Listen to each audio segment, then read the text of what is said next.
All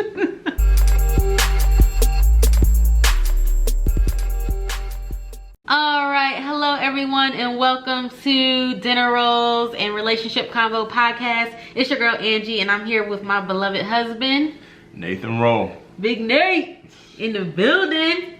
It's been a minute. So first off, we just want to apologize to those that love our podcast and have listened and didn't see us last week or hear us last week.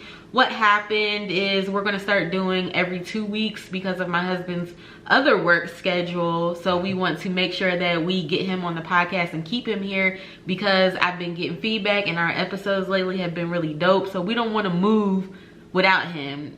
And I know I kind of fired you and unfired you. I appreciate the people standing up. So we are back with episode 27, Learn Behavior. So obviously in the title you heard that we're going to be talking about children that don't come from a two-parent household. Are they doomed from having a successful relationship? And I think for me, I didn't come necessarily from a two-parent household. I came from a two-grandparent household. So I didn't see my parents together, but I saw how a husband and wife are supposed to act and are supposed to encourage one another and how they handle things together.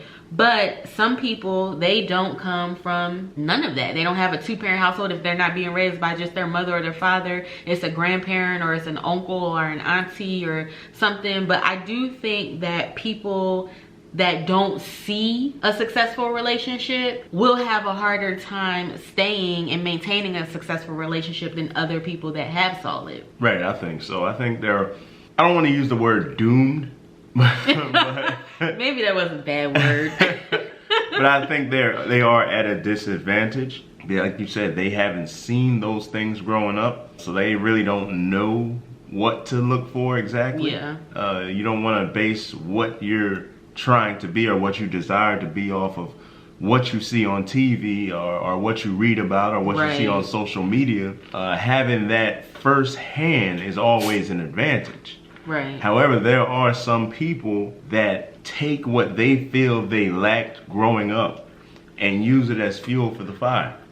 They see the mistakes that their parents made. They see what they went through as a child. And they always say in the back of their mind, if they ever get put in that position, they'll do A and B different from how their parents did. So, I mean, there's research you can do. There's research you can do on everything. Research how to be a good parent. If your father wasn't there, how to be a good father. Or if you don't want to research it, look at the fathers that you have in your life. If you have a two-stable parent home that may not be yours, but it may be your aunt and uncle. It may be your grandmother and grandfather. It may be your cousins. Observe them. Observe how their children are and go from there. I think I have to agree. I think anything can be learned because I look at one time my best friend, Jamila, when she came to stay with us that one time, I didn't realize she was even paying any attention, but I had served you on a real plate and we were like eating off of plastic plates or whatever. But she was saying how like she noticed that and how women, they don't do that anymore. And it was just like, she asked me, like, why did I do it? And I'm like, it's just what I saw growing up. So naturally, when you see certain things, if you see a single parent and you don't see how she is operating or he is operating with a significant other, you're naturally not going to know how to implement that in your own relationship. But like you said, to piggyback, there are things and tools out there that you can utilize to learn, okay, how can I be such and such? Who do I admire in my life that have this relationship that I'm desiring and that I can model my behaviors after? Not copy, but just draw some inspiration from them. Right. And I feel like two-parent homes, like the kids definitely have the upper hand. I definitely believe it is an advantage to see that, and because I saw it growing up, I was fortunate enough. I thank God I was fortunate enough. But every two-parent home isn't a stable two-parent home. Right. Right. Sometimes that's more toxicity, or is that the word? Yeah. In that 2-parent home, you almost better off not having the 2 parents than having a 2-parent home and seeing abuse every day. Right. Towards your one of your parents, or abuse towards you. Right. It's better to come up in a 1-parent home than have to endure that. I definitely agree with that, because I know people in 2-parent households, mother and father there, but they are a train wreck. Right.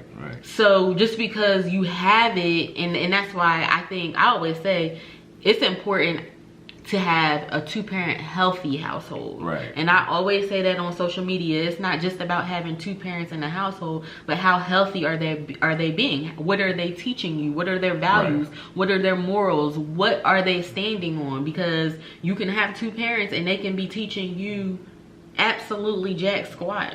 Right. And I think like the one advantage I think there may be to a 1-parent house, maybe that 1 parent kind of like, I'm gonna say overcompensates, but like goes the extra mile to help their kid, because it's just me, so I have to teach them everything. I have to teach them how to be a man, or teach them how to be a woman, even if I'm not that. I gotta focus on this child. That's like special education. Special education classes are usually smaller, because that student needs more attention, and that child in a 1-parent home may need that extra attention that somebody may go the extra mile to give them. Whereas 2-parent homes, maybe we're both working, and the child is not really getting the education that they need to. But you know what? That's why my grandparents, they didn't believe in bedtimes. Like, I did not have a bedtime growing up. Like, I went to sleep when I wanted to go to sleep. But it wasn't because I was just like spoiled rotten. It was more so because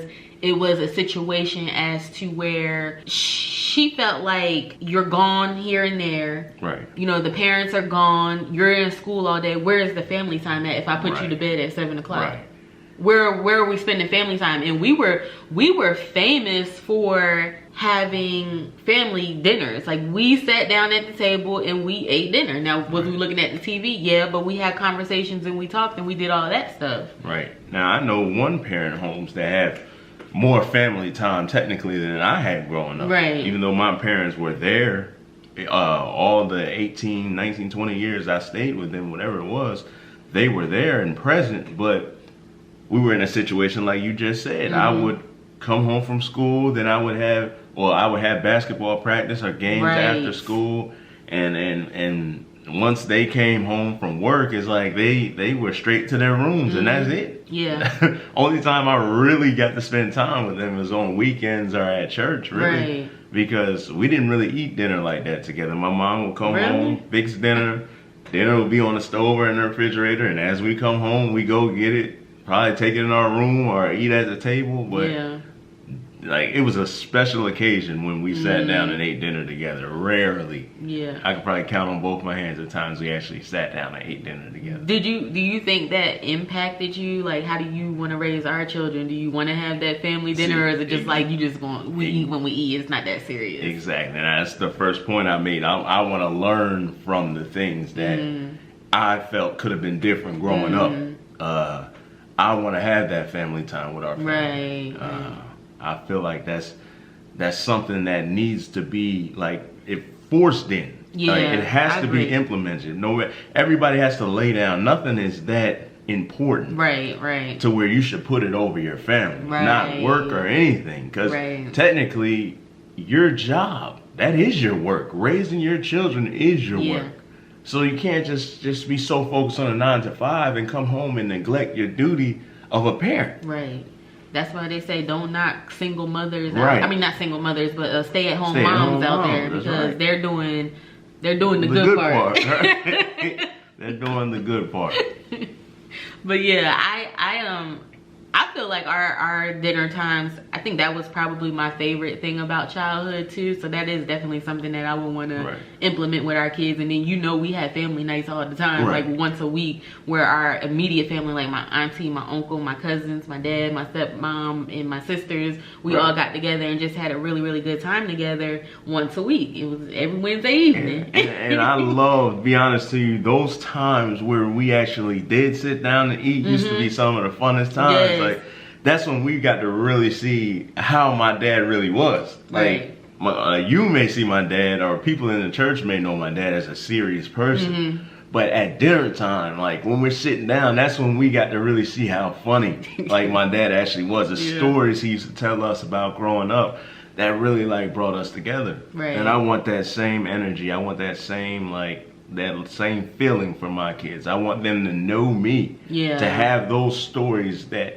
they can tell their grandkids, right. Or their kids. Most of the things I learned about my dad, like growing up, his childhood, how his family was, I learned them at the dinner table, sitting down, eating. Right.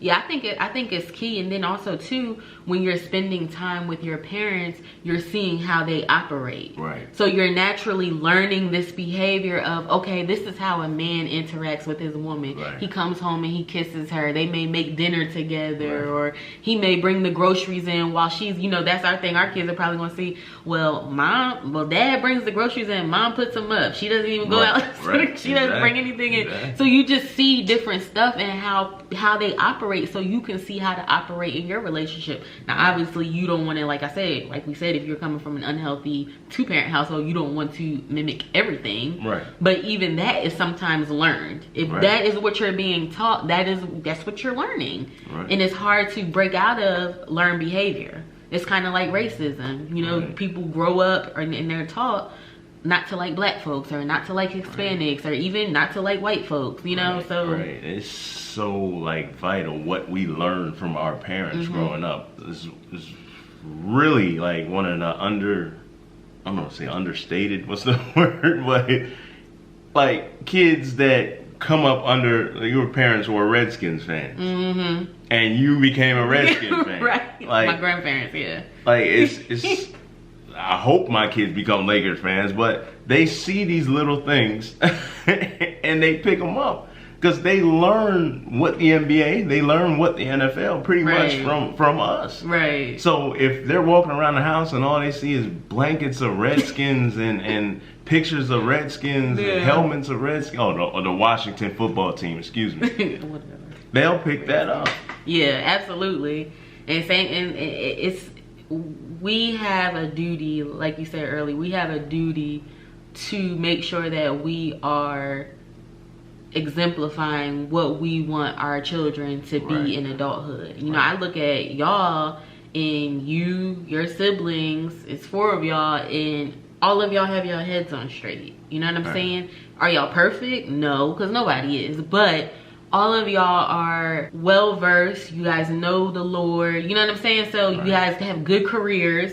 All 4 of them have good careers. And it comes from having such a solid parenthood. Right. Having such a solid mother and father to see that, they went to work every day. They worked hard. Your dad took care of his family. Your mom took care of the household. A true Proverbs 31 woman, right? So... And I always ask myself when I was a kid growing up, if I hit the lottery, would I still work? You because you would work my nerves if you did. You had to find something. Because I would want to show my kids that example of work ethic. I believe that's another thing that's also learned from what you see at home is work ethic. Yes. You work so hard right now because you saw your grandmother and your grandfather. You saw that work ethic, which can come from a single parent also. True. But for me, I'm looking at my father more than I'm looking at my mother, because one day I'm going to be a man. So he showed me what a man is supposed to do.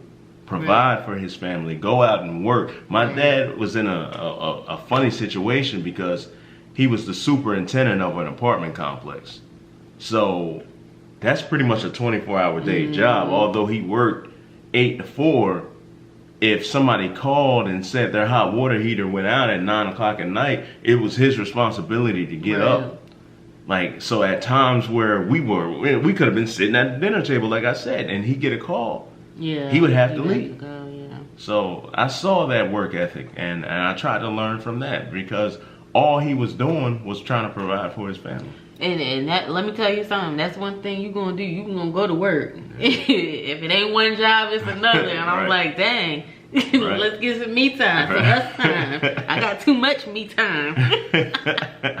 No, but you know what? I do appreciate that on a real tip, because a lot of men nowadays are millennials. They're lazy. Right. It just is what it is. Yeah. And if you don't have that father in there showing you how to be a man, teaching you that you need to go to work and that you need to take care of your family, you're just not going to do it. And that's how you're going to grow up. And that's why there are people out here that are lazy nowadays, because they were not told or shown that you get up and you take care and you provide for your family. Right. That's your job. Yeah. And shout out to all the people that are doing it as single parents and doing a good job of it. Yes. I feel as if that is one of the motivating things people see, that are forced into a position where they have to be a single parent.